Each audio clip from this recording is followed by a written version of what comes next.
Pakistan just signed a strategic mutual defense agreement with Saudi Arabia on 17 September, 2 days back.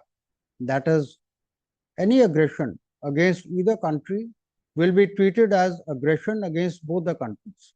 Now, the question comes to our mind is, will Saudi Arabia collude with Pakistan in case of conflict with India?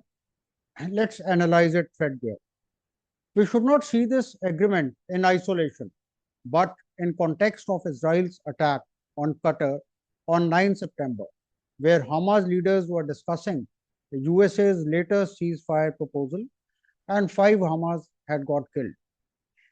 Till now, all the Gulf Arab states, that is Bahrain, Kuwait, Qatar, UAE, Oman, and Saudi Arabia, have been relying on USA for the security umbrella, as all these 6 countries have American bases. But what they didn't appreciate is that what if Israel attacks them the way it did on Qatar?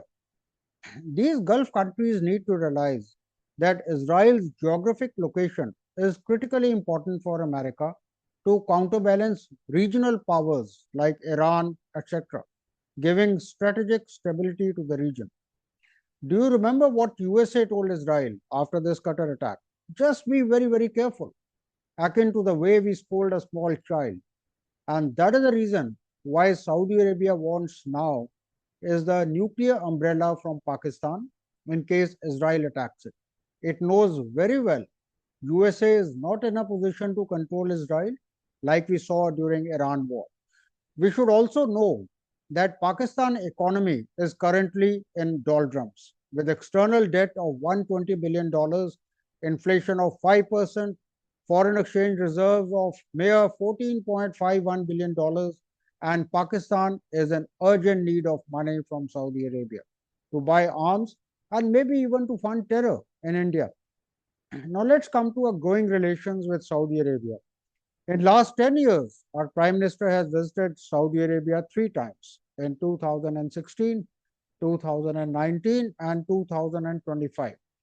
Not to forget the Strategic Partnership Council MOU signed in 2019, which elevated our ties from just being buyer of oil to long-term strategic cooperation. We should not forget that we currently have a large diaspora in Saudi Arabia, that is 26 lakhs, and have strong people-to-people contacts. We should not forget that it was the same Pakistan in April 2015 which refused to contribute troops, aircrafts, and naval assets to Saudi Arabia against Houthi rebels, despite Saudi Arabia funding Pakistan's nuclear program all throughout in 70s and 80s. We also should not forget in the early 1980s that Israel had planned to attack Pakistan's nuclear facility at Kahuta, fearing development of an Islamic bomb, though it was shelved later. In case Israel attacks Saudi Arabia in future, Pakistan would think 10 times before even attacking Israel, as then the Pakistan's terror infrastructure would get fully destroyed by Israel in a similar manner like Hezbollah's, Hamas, and Houthis. And I'm sure Israel is not going to stop after 4 days. Therefore, it is the USA who should worry and not India, as it has lost its significance of being a reliable security partner to the Gulf states. Pakistan seems to have come closer to China, USA, Turkey, Saudi Arabia, Bangladesh, losing psychophancy and losing its self-esteem and self-respect. We need to appreciate a country who has done a fine tightrope walking.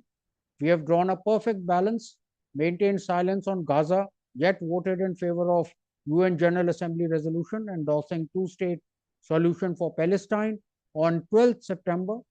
Despite a strong relationship with Israel, we have beautifully factored in our interests in Iran, like our investments in Chabahar port and our project of India Middle East corridor, known as IMAP.